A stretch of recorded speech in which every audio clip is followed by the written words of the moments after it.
शबरी और नारायण के अटूट प्रेम के कारण इस स्थान का नाम शबरी नारायण पड़ा। आज भी लोग माता शबरी के राम के प्रति स्नेह को याद करते हुए सीताराम कहकर अभिवादन करते हैं।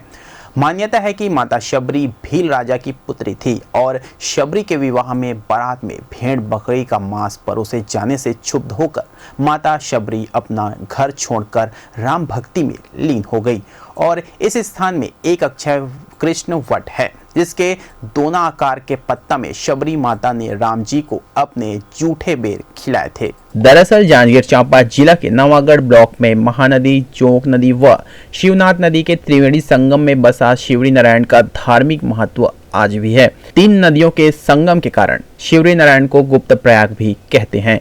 आस्था, प्रेम और विश्वास की नगरी को माता शबरी और रामचंद्र के जूठे बेर खिलाने से भी जोड़कर देखा जाता है। धार्मिक नगरी शिवरी नारायण प्राचीन मंदिरों की श्रृंखला है। यहाँ नर नारायण भगवान के मंदिर को बड़ा मंदिर के नाम से जाना जाता है। वहीं मंदिर के सामने माता शबरी का प्राचीन मंदिर विद्यमान है, जहां लोग आस्था के साथ आते हैं और अपनी मनोकामना पूरी करने के लिए दर्शन करते हैं। मठ मंदिर के मुख्तियार सुखराम दास जी बताते हैं कि राम लक्ष्मण का वनवास का कुछ समय शिवरी नारायण में बीता है।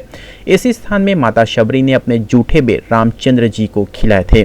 यहाँ मंदिर के सामने अक्षय कृष्ण वट वृक्ष है जिसके हर पत्ते दोना को आकृति में बना है। मान्यता ऐसी है कि इसी दोना में माता शबरी ने अपने जूठे बेर रामचंद्र जी को खिलाए थे। इसके अलावा जल प्रलय को भगवान कृष्ण ने इसी दोनादार पत्ते में बाल रूप लेकर देखा। शिवरी नारायण में हर साल माघी पूर्णिमा से 15 दिनों का मेला लगता है। मान्यता के अनुसार भगवान जगन्नाथ का मूल स्थान यही है और माघी पूर्णिमा के दिन भगवान जगन्नाथ अपने मूल स्थान आते हैं, जिसके कारण भगवान नर नारायण के दर्शन के लिए लाखों श्रद्धालु दर्शन के लिए आते हैं।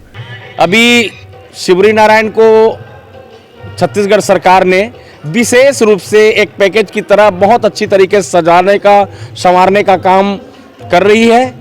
तो ये माता शबरी जो है यहाँ की जन्मी हुई है और माता शबरी यहाँ से चल के पंपा सरोवर मतंग ऋषि जी के आश्रम में रहने लगी।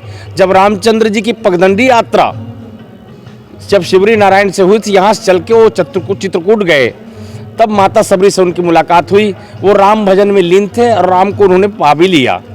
कहते हैं राम राम करते करते माता शबरी जी राम को पुनः अपने उसमें पा लिए। जब माघ पूर्णिमा का प्रथम दिवस होता है, उसी रात से ही छत्तीसगढ़ शासन द्वारा शबरी महोत्सव के रूप में हम लोग 4 दिन 5 दिन के लिए शबरी महोत्सव को विशेष रूप से मनाते हैं, जिसमें दूर दूर से पर्यटक आते हैं, दूर दूर से हमारे ग्रामीण भाई लोग आते हैं और बाहर से बड़े बड़े कलाकारों को वहाँ उपस्थिति रहती है।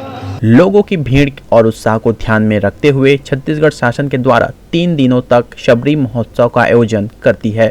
साथ ही महानदी के घाट को सुंदर बनाने का काम भी शुरू कर दिया गया है और शासन ने रामवन पथगमन के प्रथम चरण में शामिल कर शिवरी नारायण को पर्यटन के क्षेत्र में बढ़ावा दे रही है।